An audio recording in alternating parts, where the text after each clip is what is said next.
Hello everyone, I hope you all are doing well. तो Vedic maths में हमने एक सीरीज शुरू करी थी मैजिकल नंबर कंसेप्ट की। उसमें आज ये हमारा तीसरा पार्ट होगा। सबसे पहला पार्ट जो हमने मैजिकल नंबर कंसेप्ट का करा था उसमें हमने 9 के बारे में कुछ बातें जानी थी कि मैजिकल नंबर 9 हमसे क्या क्या ट्रिक्स हो सकती थी 9 के रिगार्डिंग। ठीक है, उसके बाद जो दूसरा लेक्चर था उसमें मैंने आपको 7, 11 और 13 इनके रिगार्डिंग कुछ बातें बताई थी, अलग अलग भी बताई थी और तीनों के कंबाइंड भी आपको कुछ बातें बताई थी, जैसे कंबाइंड डिविजिबिलिटी रूल और इन तीनों को मल्टीप्लाई करके जो 1001 आता है उससे क्या बनता था वो भी मैंने आपको बताया था। डन। तो आज ये तीसरा लेक्चर है। आज के लेक्चर में हम लोग क्या डिस्कस करेंगे, तो आज जो हम डिस्कस करेंगे वो हम 2 की फैमिली को डिस्कस करेंगे। 2 की फैमिली मतलब 2, 4 एंड 8, ये तीन नंबर्स, इनके बारे में हम डिस्कस करेंगे। वैसे 16 के बारे में भी कुछ कुछ बताऊंगा मैं आज आपको, ठीक। लेकिन बेसिकली जो हमारा मेन वो रहेगा आज का नंबर्स वो रहेंगे 2, 4 एंड 8, ठीक। तो स्टार्ट करते हैं। सबसे पहले तो आपको मैं बताऊंगा डिविजिबिलिटी रूल, ठीक है। डिविजिबिलिटी रूल्स आपको बताते हैं सबसे पहले 2 का, 4 का, 8 का, 16 का, 32 का। बेसिकली 2 की जो फैमिली चल रही है, इवन नंबर्स चल रहे हैं, डबल होते जा रहे हैं, इनका डिविजिबिलिटी रूल क्या है ये मैं पहले बताता हूँ, ठीक। सबसे पहले 2 का डिविजिबिलिटी रूल। 2 का डिविजिबिलिटी रूल आपको सबको पता होगा कि कोई भी ऐसा नंबर जिसकी लास्ट डिजिट इवन है, कोई भी ऐसा नंबर जिसकी लास्ट डिजिट क्या है, इवन है, वो 2 से डिवाइड होगा ही होगा। फॉर एग्जांपल 48, बताओ लास्ट डिजिट क्या है, even. For example 146, last digit even है, तो ये भी 4 पे 2 के टेबल पे आएगा, ठीक है। तो 2 का डिविजिबिलिटी रूल तो बड़ा आसान सा है भाई, कि लास्ट डिजिट इवन है तो नंबर 2 पे आएगा, ठीक। 2 के लिए हमने चेक करा क्या, लास्ट डिजिट, ठीक है। ध्यान से देखेंगे। सिमिलरली अगर मैं बात करूं 4 की, तो 4 के लिए क्या चेक करते हैं हम लोग, देखें 4 के लिए हम लोग चेक करते हैं लास्ट की 2 डिजिट्स। किसी भी नंबर की अगर लास्ट की 2 डिजिट्स 4 के टेबल पे आती हैं तो वो नंबर 4 के टेबल पे आएगा ही आएगा। आपके लिए मैंने कोई बहुत बड़ा सारा नंबर लिख दिया, ये साइड में लिख रहा हूं 5, 4, 6, 2, 0, 3, 4, 4, ये नंबर मैंने लिखा, ठीक है। और मैं आपसे पूछता हूं बताओ ये नंबर 4 के टेबल पे आएगा या नहीं। तो पूरे को चेक करने की जरूरत नहीं है, आपने सिर्फ चेक करनी है लास्ट की 2 डिजिट। देखा लास्ट की 2 डिजिट क्या है, लास्ट की 2 डिजिट है जी 44। क्या 44 4 के टेबल पे आता है, तो आपका जवाब होगा बिल्कुल 11 × 4 44, यानी ये नंबर भी 4 के टेबल पे आएगा, इस बात की गारंटी है। क्लियर हुआ पॉइंट। लास्ट डिजिट 2 के लिए और लास्ट की 2 डिजिट 4 के लिए, ठीक है। चलें देखें दोबारा से एक बार, देखो ये इरेज कर देते हैं पहले। तो 4 के लिए अपने पास है लास्ट की 2 डिजिट्स। अब बात करें अगर 8 की, 8 के लिए जो डिविजिबिलिटी रूल होता है वो होता है लास्ट की 3 डिजिट्स। किसी नंबर की लास्ट की 3 डिजिट्स अगर 8 के टेबल पे आती हैं तो वो नंबर भी 8 के टेबल पे आएगा। ये डिविजिबिलिटी रूल होता है 8 का, ठीक। तो एक पैटर्न सा बनता हुआ नजर आएगा आपको, ध्यान से देखेंगे तो एक पैटर्न ये बन रहा है कि 2 के लिए सिर्फ लास्ट डिजिट, 4 के लिए लास्ट की 2 डिजिट, 8 के लिए लास्ट की 3 डिजिट। सिमिलरली 16 के लिए अगर बात करें तो 16 के लिए क्या हो जाएगा, लास्ट की 4 डिजिट्स। किसी भी क्वेश्चन किसी भी नंबर की लास्ट की 4 डिजिट अगर 16 के टेबल पे आती हैं तो वो पूरा नंबर भी 16 के टेबल पे आएगा। ऐसे ही 32 के लिए क्या हो जाएगा, लास्ट की 5 डिजिट। अगर किसी नंबर की लास्ट 5 डिजिट्स 32 के टेबल पे आती हैं तो वो नंबर भी 32 के टेबल पे आएगा, ठीक। इनके बारे में अभी बात नहीं करेंगे, बात करते हैं 2, 4, 8 के बारे में। ध्यान से देखेंगे, अभी मैंने आपको बताया 2, 4 और 8 की, इसका स्क्रीनशॉट ले लें क्योंकि मैं फिर ये इरेज कर रहा हूँ, ठीक है। देखो आप 8 के अभी हमारी बात हुई लास्ट की 3 डिजिट। फॉर एग्जांपल मैंने कोई नंबर लिखा 5, 4, 5, 6, 8, 3, 2, 0। मैंने आपको बोला आप ये चेक करो कि ये नंबर 8 के टेबल पे आता है या नहीं आता। तो पूरा नंबर डिवाइड करके देखने की जरूरत नहीं है, आपने क्या करना है, सिर्फ लास्ट की 3 डिजिट उठा लेनी है। लास्ट की 3 डिजिट क्या है, 320। क्या 320 8 के टेबल पे आती है, तो आपका जवाब होगा बिल्कुल आती है। क्यों, 8 × 4 32 और 1 0, यानी कि 40 के टेबल पे 8 के टेबल पे 40 पे आती है 320। तो इसका मतलब ये नंबर भी 8 से डिविजिबल होगा पूरी तरह से, इस बात की गारंटी है, ठीक है। तो पूरे नंबर को चेक करने की जरूरत नहीं है। 2 के लिए लास्ट डिजिट, 4 के लिए लास्ट की 2 डिजिट और 8 के लिए लास्ट की 3 डिजिट। सिमिलरली 16 के लिए लास्ट की 4 डिजिट, 32 के लिए लास्ट की 5 डिजिट, ठीक है। अब एक मैं आपको पॉइंट बताऊंगा कि ऐसा क्यों होता है, सिर्फ 4 के बारे में बताऊंगा, 8 और 16 का आपको खुद ही समझ आ जाएगा, ठीक है। देखें ऐसा क्यों कि सिर्फ लास्ट की 2 डिजिट ही हम देखते हैं कभी भी हमें 4 से डिविजिबिलिटी चेक करनी हो तो। देखो जैसे मैंने आपके सामने कोई नंबर लिखा, जैसे लिख दिया 720, ठीक, डन। आप पहले तो ये बताओ कि क्या 100 जो है वो 4 के टेबल पे आता है या नहीं आता। क्या आपको इतना पता है कि जो 100 है वो 4 के टेबल पे आता है, 4 से डिविजिबल है। अगर 100 4 के टेबल पे आता है तो 200, 300, 400, 500 यानी कि 100 के हर मल्टीपल 4 के टेबल पे आएंगे। ये बात तो आप मानते हैं बिल्कुल। यानी 200 भी आएगा, 300 भी आएगा, 1500 भी आएगा, 1600 भी आएगा। 100 का कोई भी मल्टीपल हो वो 4 के टेबल पे आएगा ही आएगा। ये बात क्लियर है। डन। अब इसी बात को यूज करते हैं हम लोग 720 पे। क्या 720 को मैं ऐसे लिख सकता हूं 700 प्लस 20? क्या ऐसे लिखा जा सकता है या नहीं? तो लिख सकते हैं। अब आप बताओ 700 जो नंबर है ये 4 के टेबल पे आएगा ही आएगा। ये बात हमारी अभी हो के हटी है। 100 अगर 4 के टेबल पे आता है तो 100 का सारे मल्टीपल 4 के टेबल पे आएंगे, यानी 700 भी 4 के टेबल पे आएगा। बस चेक क्या करना है, मुझे चेक करना है ये जो बचा हुआ नंबर है 20, अगर ये 4 के टेबल पे आता है इसका मतलब पूरा नंबर भी 4 के टेबल पे आएगा। मानते हैं इस बात को? यानी आपने सिर्फ और सिर्फ क्या चेक करने हैं, लास्ट की 2 डिजिट देख लेनी है। कौन सी? एक तो 1s डिजिट और एक 10s डिजिट। बस इनसे जो नंबर बन रहा है, 2 डिजिट का जो नंबर लास्ट की 2 डिजिट से बन रहा है, बस आपने ये चेक करना है कि ये 4 पे आएगा या नहीं। क्यों? क्योंकि ये जो 7 है उसके आगे 2 डिजिट्स हैं, यानी कि ये 700 है, ये तो 4 के टेबल पे आएगा ही। ठीक। सिमिलरली अगर मैंने लिखा 15120, ठीक है, वैसे तो ये 15120 है, ठीक, लेकिन आपने चेक क्या करना है, सिर्फ लास्ट की 2 डिजिट। क्यों? क्योंकि 15120 को आप ऐसे तो लिख सकते हैं 15100 प्लस 20, लिख सकते हो या नहीं? अभी हमारी बात हुई 15104 पे आएगा क्योंकि ये 100 का मल्टीपल है। तो आपने चेक क्या करना है, सिर्फ 20। अगर यहाँ 20 की जगह मैं कर दूं 22, तो यहाँ पे क्या बन जाएगा 22। 22 4 के टेबल पे नहीं आता, यानी कि ये नंबर भी 4 के टेबल पे नहीं आएगा। तो आई होप आपको क्लियर हो गया होगा कि 4 के लिए हम सिर्फ लास्ट की 2 डिजिट ही क्यों देखते हैं। सिमिलरली 8 के लिए क्या करना पड़ेगा, एक जीरो एक्स्ट्रा लगा दो, क्योंकि 1000 जो है वो 8 के टेबल पे आता है। अगर 1000 8 के टेबल पे आता है तो 1000 के अलावा जो भी बच गया है ना, वो चेक कर लेंगे कि भाई वो 8 के टेबल पे आता है या नहीं आता। डन। तो सबसे पहला पॉइंट आज की क्लास का हमारा ये था कि हमने डिविजिबिलिटी रूल देखने थे 2, 4 और 8 के। फिर से एक बार बता रहा हूं मैं, 2 का क्या होता है, सिर्फ और सिर्फ लास्ट डिजिट, ठीक है। 4 का क्या होता है, लास्ट की 2 डिजिट्स, डन। और 8 का क्या होता है, लास्ट की 3 डिजिट्स, ठीक है, लास्ट की 3 डिजिट्स, डन। और 16 का सिमिलरली क्या होगा, लास्ट की 4 डिजिट्स। ऐसे ही आगे चलता रहेगा। 16 के लिए लास्ट की 4 डिजिट्स होंगी, 32 के लिए लास्ट की 5 डिजिट्स होंगी, 64 के लिए लास्ट की 6 डिजिट्स होंगी, ऐसे चलता रहेगा, ठीक है। अब आगे बढ़ते हैं अपने नेक्स्ट पॉइंट की तरफ। अगला पॉइंट हमारा क्या है, अगला पॉइंट हम देखते हैं multiply by 2, 4 and 8। Multiply by 2, 4 and 8, ठीक है। 2, 4 और 8 से मल्टीप्लाई कैसे करना है फटाफट से देखो।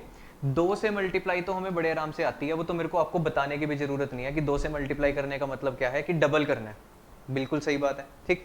दिक्कत कब आती है, जब 4 से मल्टीप्लाई करना हो या जब 8 से मल्टीप्लाई करना हो। तो इसका कोई ट्रिक वगैरह तो नहीं है। बेसिकली मैं आपको सिर्फ एक छोटा सा तरीका बताऊंगा कि 4 को आप अगर प्राइम फैक्टराइज कर दो तो क्या बनता है, 2 मल्टीप्लाई 2। 2 मल्टीप्लाई 2 का मतलब है 2 बार डबल। यानी अगर आपने किसी नंबर को 4 से मल्टीप्लाई करना है, माइंड में फटाफट करना है, तो आप क्या करो, उसका 2 बार डबल कर दो। कैसे, ध्यान से देखेंगे। मैंने आपके सामने नंबर लिखा 72, मल्टीप्लाई किससे करना है जी, मल्टीप्लाई करना है 4 से। फटाफट से एक बार डबल, दोबारा डबल। 72 दूनी 144, दूनी 288, तो मतलब क्या हो जाएगा इसका 288, ठीक है। तो मल्टीप्लाई बाय 4 करने का सिंपल सा तरीका है कि आप क्या करो, 2 बार डबल कर दो, वो मल्टीप्लाई बाय 4 हो जाएगा, ठीक। कोई नई बात नहीं है ये, मैं सिर्फ आपको रिवाइज करा रहा हूँ, बचपन से आपने पढ़ा हुआ ही होगा ये, ठीक है। सिमिलरली अगर मैं बात करूँ 8 की, तो 8 को भी आप फैक्टर अगर ब्रेक करें तो ये 3 बार 2 आ जाएगा। 3 बार 2 का मतलब है 3 बार डबल कर दो। किसी नंबर को आपने मल्टीप्लाई करना है 8 से, जल्दी करने के लिए आप 3 बार डबल कर सकते हैं। जल्दी नहीं, बेसिकली माइंड में करने के लिए। लेकिन आपको अगर डबल करना आसान लग रहा है सिर्फ तभी आप करना, वरना आप 8 का टेबल अगर याद है तो 8 के टेबल से ही जा सकते हैं, ठीक है। जैसे कई बच्चों को 8 का टेबल अच्छी तरह याद होता है, अगर उनके सामने मैंने एक नंबर लिख दिया 789, इसको मल्टीप्लाई करने के लिए कहा 8 से, तो अब आप ऐसे मत करना कि भाई डबल करा फिर डबल करा फिर डबल करा, इसमें तो पुश्ते हैं आपकी निकल जाएंगी, मतलब काफी टाइम लग जाएगा। तो अब इसे डायरेक्ट मल्टीप्लाई कर दो। 8 9 72 कैरी 7, 8 8 64 और 7 71 कैरी 7, 8 7 56 और 7 63, यानी कि आपका आंसर 8 से मल्टीप्लाई करके ज्यादा जल्दी आ जाएगा रादर देन 2 2 2 करके। लेकिन अगर छोटा नंबर है तो 3 बार डबल करके भी आंसर जल्दी आ सकता है। डन। आई होप पॉइंट आपको क्लियर हुआ होगा कि मल्टीप्लाई कभी करना हो 2 से, 4 से या 8 से तो कैसे करना है। 2 से करना आसान है, आपको आता है, 4 से भी आपको आता था, 8 से भी आता था, मैंने सिर्फ रिवाइज कराया, ठीक है। अब नया पॉइंट क्या है आपके लिए, कुछ नया जो है वो देखते हैं अब, ठीक है। आज मैं आपको बताता हूं कि 4 ये क्वेश्चन ना काफी बार एग्जाम में आ चुका है, स्टेट एग्जाम्स में तो स्पेशली आता ही आता है। क्या आता है देखें ध्यान से, 4 की पावर 5 की पावर 6 की पावर 7 की पावर 8 और डिवाइड करा हुआ है इसको 6 से, और आपसे पूछा हुआ है बताएं भाई रिमाइंडर कितना होगा, फाइंड रिमाइंडर। इसका आपने निकालना है रिमाइंडर क्या होगा, ठीक है। ये पेट क्वेश्चन है, स्टेट एग्जाम्स में आता ही आता है, ठीक है। कई बार एसएससी में भी आ चुका है, पर स्टेट एग्जाम्स का फेवरेट क्वेश्चन है। डन। क्वेश्चन सिर्फ इतना सा है, 4 की पावर 5 की पावर 6 की पावर 7 की पावर 8, ठीक है। मैंने छोटा लिखा है, एग्जाम में वो चलता रहता है, कहां तक हमें नहीं पता, ठीक। डिवाइड किससे करना है, 6 से, और निकालना क्या है, रिमाइंडर, ठीक। तो इंपॉर्टेंट पॉइंट आपने क्या ध्यान रखना है, इंपॉर्टेंट पॉइंट को एक एग्जांपल से समझते हैं ताकि अच्छी तरह याद रह जाए। अगर मैं आपको बोलता हूं 4 को डिवाइड करो 6 से और मेरे को बताओ रिमाइंडर कितना होगा, तो आपका जवाब होगा जी 4 रिमाइंडर होगा। 6 के टेबल पे 4 नहीं आता, यानी कि 4 ही रिमाइंडर है। डन। अगर मैं आपको बोलता हूं 4 का स्क्वायर करो और उसको डिवाइड करो 6 से, तो रिमाइंडर कितना होगा, तो 4 का स्क्वायर कितना होता है जी 16। 16 को डिवाइड करेंगे 6 से, 6 दूनी 12, रिमाइंडर बच गया 4, यानी कि रिमाइंडर फिर से कितना आया 4। ओके, ठीक है। अगर मैंने आपको बोला 4 की पावर जो है 3 है, उसको डिवाइड करो 6 से, तो 4 की पावर 3 कितना होता है, 16 चौक 64, डिवाइड करेंगे 6 से, 6 के टेबल पे 10 पे 60 आता है, 6 10 60, यानी रिमाइंडर फिर से कितना बचेगा, 4 बचेगा। तो ये पॉइंट आप लोग याद ही रख लो। बेसिकली पॉइंट सिर्फ ये है कि 4 की कोई भी पावर हो, जब आप उसको 6 से डिवाइड करेंगे तो रिमाइंडर हर हालत में 4 ही बचेगा, 4 के अलावा कुछ नहीं बच सकता।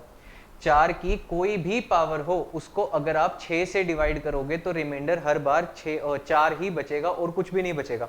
सिमिलरली क्वेश्चन आपके सामने ये है, क्वेश्चन क्या है वो देखें। क्वेश्चन ये है 4 की पावर 5 की पावर 6 की पावर 7 की पावर 8, ठीक। इसको डिवाइड करना है 6 से और निकालना क्या है, रिमाइंडर। तो हमारी बात अभी होके हटी कि 4 की कोई भी पावर हो, उसको आप डिवाइड किससे कर रहे हो जी, 6 से, तो रिमाइंडर कितना होगा 4। बस कुछ भी दिमाग लगाने की जरूरत नहीं है, सिर्फ याद रखना था 4 की कोई मर्जी पावर हो, डिवाइड करना है 6 से, रिमाइंडर बचेगा 8। क्लियर है पॉइंट। आई होप आपको पॉइंट क्लियर हुआ होगा। अगर नहीं हुआ तो एक बार दोबारा से वीडियो को देखना, समझ आ जाएगा, ठीक है। सिर्फ इतनी सी बात आपने याद रखनी है कि 4 की जो मर्जी पावर हो, अगर उसको 6 से डिवाइड करोगे तो रिमाइंडर 4 ही बचेगा। डन। इसी के साथ एक और अगला नया पॉइंट देखते हैं, 8 के बारे में भी सेम सा पॉइंट है, बिल्कुल सिमिलर पॉइंट है, देखते हैं। जैसे लेट अस से ये नंबर मैंने आपके सामने लिख दिया 293, इसका कर दिया स्क्वायर और इसको डिवाइड कर दिया 8 से, और मैंने आपसे पूछा आप बताओ भाई रिमाइंडर कितना होगा, ठीक है। यहाँ पे आर का मतलब है रिमाइंडर, ठीक। आपने डिवाइड करके निकालना है रिमाइंडर कितना होगा। अब बच्चे ना इस क्वेश्चन को छोड़ देंगे, क्यों छोड़ देंगे, क्योंकि जैसे ही इतना बड़ा सा क्वेश्चन आपको दिखा, आप सोचेंगे कि यार इतनी कैलकुलेशन कौन करे, पहले तो 293 का स्क्वायर निकालो, फिर उसके बाद उसको 8 से डिवाइड करो, और 8 से डिवाइड करके निकालना भी क्या है, रिमाइंडर, वो देखें, ठीक है। तो आप इसको छोड़ो मत। क्या दिक्कत है इस क्वेश्चन में, कुछ भी दिक्कत नहीं है, सिर्फ एक पॉइंट आपको नहीं पता और इस वजह से आप ये क्वेश्चन को मुश्किल समझ रहे हो। पॉइंट ये है कि कभी भी आप किसी ओड नंबर के स्क्वायर को 8 से डिवाइड करते हो तो रिमाइंडर हमेशा बचेगा 1। कभी भी आप किसी ओड नंबर के स्क्वायर को 8 से डिवाइड करते हो तो रिमाइंडर कितना बचता है, 1 बचता है। ये पॉइंट आपने ध्यान रखना है। कैसे मतलब, देखो ध्यान से, क्या मतलब है इस पॉइंट का, मैं बिल्कुल अच्छे से समझाता हूं इसको आपको। देखो कोई भी ओड नंबर होगा, क्या वो इस फॉर्म का होगा 2n+1। अब ओड नंबर तो आपको पता ही होगा ना, ओड नंबर जो 2 के टेबल पे नहीं आता, पता है ना। अगर 2n लिखो, सिर्फ अगर मैं लिखता 2n, तो इसका मतलब ये 2 के टेबल पे आ जाएगा, ठीक है। अगर मैंने सिर्फ 2n लिखा तो ये 2 के टेबल पे आएगा, मैंने +1 कर दिया, जैसे ही मैंने 2n में +1 करा तो इसका मतलब है ये 2 के टेबल पे अब नहीं आएगा, ठीक। तो ये एक ओड नंबर बन गया। किसी भी ओड नंबर का अगर आप करते हो स्क्वायर तो वो ये हो जाएगा 2n+1 का होल स्क्वायर। डन। अब इसे आपने डिवाइड करना है किससे, 8 से, तो आपको बताना है रिमाइंडर क्या होगा, ठीक है जी। ऊपर तो आइडेंटिटी बन गई, क्या a+b whole square. a+b whole square का मतलब होता है a² प्लस 2ab, 2ab का मतलब 4n और प्लस b² b² का मतलब 1। डन। क्लियर है, बिल्कुल ठीक है। अब देखें ध्यान से, अब क्या कर रहा हूं मैं कि ये 4n² और 4n में से 4n मैंने निकाल लिया कॉमन, और ब्रैकेट के अंदर क्या बचेगा, n+1, और ब्रैकेट के बाहर क्या बचेगा, प्लस का 1, और डिवाइड किससे कर रहे हैं जिसको, 8 से, ठीक है। बड़ा आसान सा पॉइंट है, समझ आ जाएगा एक ही बारी में, ध्यान से देखना पड़ेगा थोड़ा। 4n × n+1 अपॉन, और प्लस में बचा n+1 और अपॉन में क्या बचा 8, ठीक। अब आप मेरे को बताओ, अगर मैं लिखता हूँ कोई नंबर 24 और अपॉन में लिखता हूँ 8, अब से मैंने पूछा क्या रिमाइंडर होगा, तो आपका आंसर होगा जी रिमाइंडर होगा 0। क्यों 0, क्योंकि ये नंबर पूरे पूरे कट गए। 8 के टेबल पे 3 पे 24 आ गया, पूरा पूरा कट गया। यानी कि जब भी ऐसा होगा कि पूरा कट रहा है तो रिमाइंडर क्या होगा, 0 होगा। ये पॉइंट ध्यान रखना है, जब भी पूरा कटेगा तो रिमाइंडर 0 होगा। डन। जैसे ऊपर से नीचे पूरा पूरा कट गया तो ये रिमाइंडर क्या होगा, 0। ठीक है, अब देखो ध्यान से, अब अपने क्वेश्चन पे आओ। उस पे क्वेश्चन अब ये बन गया 4n into n plus one plus one. अब n की कुछ भी वैल्यू हो सकती है, या तो n ओड हो सकता है या फिर n इवन हो सकता है, ये हमें नहीं पता n क्या है। पहले मैं ओड लेके चलता हूँ। ओड के लिए सबसे छोटा ओड मैंने उठा लिया 1। अगर n 1 है तो ध्यान से देखना ये कितना हो जाएगा, 4 इंटू 1, और ब्रैकेट में क्या हो जाएगा 1 प्लस 1, और प्लस में क्या है 1, और अपोन में 8 था तो मैंने दोनों के अपोन में 8 लिख दिया, ऐसे कोई फर्क नहीं पड़ा। ठीक है, 4 इंटू 1 कितना होगा, तो आपका जवाब होगा 4 इंटू 1 हो जाएगा 4। ठीक है, तो 4 इंटू 1 कितना हो गया 4। ठीक, अब 1 प्लस 1 कितना होगा, तो जवाब होगा 1 प्लस 1 हो जाएगा जी 2। तो 4 इंटू 2, 4 इंटू 2 कितना होता है 8, तो 8 से 8 पूरा पूरा कट गया, यानी यहाँ से कोई रिमाइंडर नहीं आएगा। इस जगह से कोई रिमाइंडर नहीं आने का मतलब है जो भी रिमाइंडर है वो यहाँ से आएगा, और रिमाइंडर कितना है 1। 1 को जब आप 8 से डिवाइड करोगे तो रिमाइंडर कितना आएगा, 1 ही आएगा। यानी n अगर ओड था तो रिमाइंडर कितना आया 1। अब दूसरा केस ये हो सकता है कि n अगर इवन होगा। अगर n इवन होगा तो बच्चों ये बताओ यहीं पे ही n की जगह 2 4 6 कुछ नहीं आ जाएगा, जो मर्जी आ जाए। 4 इंटू 2 कितना होता है 8, तो क्या ये 8 से ये वाला 8 कट जाएगा और बचेगा क्या, सिर्फ 1। ये 1/8 अलग से लिखा जाएगा ना, ये बचेगा। यानी ये हमेशा कटेगा ही कटेगा, 8 से ये वाली टर्म हमेशा कट जाएगी, लेकिन ये वाली टर्म हमेशा क्या देगी, रिमाइंडर। यही बात आपको मैंने पिछली स्लाइड में बताई थी कि कोई भी ओड नंबर का जब आप स्क्वायर करोगे तब रिमाइंडर कितना होगा 1। ऐसा क्वेश्चन पेपर में एक बार ये आ चुका है, 1a 2b 3c 4d, ये c है। ठीक है, e7, इसका कर दिया आपको स्क्वायर और डिवाइड कर दिया 8 से, और आपसे पूछ लिया बताओ रिमाइंडर कितना होगा। ठीक है, क्वेश्चन दिखने में बहुत खतरनाक है जब आपको ये वाली बात नहीं पता तब, लेकिन अगर आपको ये बात पता है कि ओड नंबर का स्क्वायर है, डिवाइड करेंगे 8 से तो रिमाइंडर 1 होगा, तो कितना आसान क्वेश्चन है। कैसे भाई, सिर्फ ये देख लो लास्ट डिजिट क्या है, लास्ट डिजिट है जी 7। अगर लास्ट डिजिट 7 है तो नंबर इवन है या ओड है, तो आपका जवाब होगा ओड है। ठीक है, अगर मैंने आपसे पूछा कि ये ओड नंबर है, ओड नंबर का आप कर रहे हो स्क्वायर और डिवाइड कर रहे हो 8 से, तो जवाब आपका आएगा दूर कहीं पहाड़ों से जवाब आएगा, रिमाइंडर बचेगा 1। ठीक है, चलें, रिमाइंडर कितना आएगा 1। तो यही आपसे क्वेश्चन में पूछा गया था। अगर आपको ये वाली बात नहीं पता तो क्वेश्चन मुश्किल है, अगर ये बात पता है तो क्वेश्चन 1 सेकंड का भी नहीं है। सिर्फ आपने देखा 7 का स्क्वायर करा, यानी ओड नंबर का स्क्वायर करा, डिवाइड करा 8 से, तो रिमाइंडर कितना हो गया 1। डन। आई होप पॉइंट आपको क्लियर हुआ होगा। ठीक है, तो एक बार दोबारा से देख लें क्या क्या बताया मैंने आपको 248 के बारे में। अब तक 248 के बारे में मैंने अब तक सिर्फ इतना बताया। सबसे पहले तो आपको डिविजिबिलिटी रूल कराया मैंने 2, 4 एंड 8 के।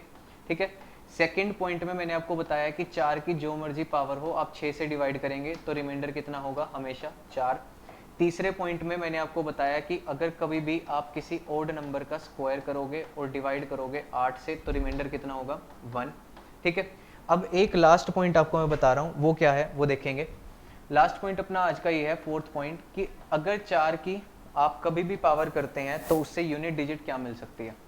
कभी भी आपने 4 का कुछ भी पावर करा तो इससे यूनिट डिजिट यानी कि लास्ट डिजिट क्या मिलेगी, ये हमारा अगला पॉइंट है। ठीक, ध्यान से देखेंगे। 4 की जब भी पावर आप करेंगे इवन, तब जो लास्ट डिजिट होगी वो होगी 6। 4 की जब भी पावर होगी ओड, तब जो लास्ट डिजिट होगी वो होगी 4। लास्ट डिजिट क्या होगी 4। ठीक है, जब भी 4 की पावर इवन है तो लास्ट डिजिट 6 होगी, जब भी 4 की पावर ओड है तो लास्ट डिजिट 4 होगी। एग्जाम्पल के तौर पे 4 की पावर ही देख लो आप, 4 की पावर 1 कितना आया 4, 4 की पावर 2 कितना आया 16, 4 की पावर 3 कितना होगा 64, 4 की पावर 4 कितना होगा 256। ठीक है, 4 की पावर 5 कितना होगा 1, जितना 105 से 2। ठीक, एक मिनट। ठीक है, चले यहीं से देखते हैं। 4 की पावर अगर ओड है तो लास्ट डिजिट कितनी होगी 4, 4 की पावर अगर इवन है तो लास्ट डिजिट कितनी होगी 6, 4 की पावर अगर ओड है, देखो 3 ओड है ना, 3 क्या है ओड, तो लास्ट डिजिट कितनी है। ठीक है, इतना डन। अब 4 की पावर 4, 4 यानी कि कितनी है इवन। ठीक है, 4 की पावर इवन है तो लास्ट डिजिट कितनी हो जाएगी अपने पास 256 यानी कि लास्ट डिजिट कितनी है 6। ठीक, तो 4 की जब भी पावर आप इवन रखेंगे तो लास्ट डिजिट कितनी होगी 6, और 4 की जब भी पावर आप ओड रखोगे तो लास्ट डिजिट कितनी होगी 4। ये पॉइंट ध्यान रखना है। ठीक है, अब यही पॉइंट आप 4 के अलावा तब भी लगा सकते हैं, जैसे कि मैंने आपको 9 के बारे में समझाया था। अगर आपसे किसी ने पूछा 254 और इसकी पावर कर दी 254, आपसे किसी ने पूछा कि 254 और इसकी पावर में भी लिख दिया 254, तो आपको बताना है इसकी लास्ट डिजिट क्या होगी। ठीक है, इसकी लास्ट डिजिट क्या है ये आपको बताना है। डन। तो अब कुछ नहीं करना, आपको मैंने पिछली वीडियो में भी बताया था कि लास्ट डिजिट डिसाइड सिर्फ लास्ट डिजिट से ही होता है, यानी कि इस क्वेश्चन को आप सिर्फ इतना सोचेंगे कि ये 4 की पावर में 254 है, ना कि 254 की पावर में 254। डन, ये बात पहले हो चुकी है। तो 4 की जब भी पावर इवन होगी तो लास्ट डिजिट क्या होगी 6। ठीक है, लास्ट डिजिट क्या होगी 6, ये अपने पास आंसर होगा कि इस क्वेश्चन की लास्ट डिजिट क्या है 6 है। ठीक, तो सिमिलरली किसी भी क्वेश्चन में आपसे ऐसे पूछा जाए कि जिसमें लास्ट डिजिट 4 हो और उसकी पावर में हो और आंसर लास्ट डिजिट का पूछा हो, तो आंसर हो जाएगा अगर 4 की पावर इवन तो लास्ट डिजिट 6, अगर 4 की पावर ओड तो लास्ट डिजिट 4। डन। तो आज की वीडियो में हम बस इतना ही करते हैं। ठीक है, अगले कंसेप्ट के साथ, अगले नए नंबर्स के साथ आपसे नेक्स्ट वीडियो में मुलाकात होगी। ठीक है, तब तक के लिए आप देखते रहे चैनल पे, आपके लिए और भी काफ़ी सारे सब्जेक्ट्स की वीडियो आती है, रीजनिंग, इंग्लिश, सभी सब्जेक्ट्स की वीडियो आपके लिए चलती है। ठीक, और ये मैजिकल नंबर कंसेप्ट का नेक्स्ट पार्ट हम लेके आएंगे जल्दी ही। ठीक है, अगर वीडियो अच्छी लगी हो तो लाइक ज़रूर कीजिएगा, शेयर कीजिए, चैनल को सब्सक्राइब कीजिए ताकि और भी आपको गवर्नमेंट जॉब से रिलेटेड सारी इन्फॉर्मेशन मिलती रहे। ठीक है, डिस्क्रिप्शन में हमारी ऐप का लिंक है जहाँ पे आपको फ्री स्टडी मटेरियल, फ्री मॉक्स और ऑनलाइन कोर्सेज अगर आपने किसी भी चीज़ के लेने हैं, देखने हैं, तो आप वहाँ पे देख सकते हैं। ठीक है, डिस्क्रिप्शन चेक कीजिए। तब तक के लिए okay, bye bye, take care.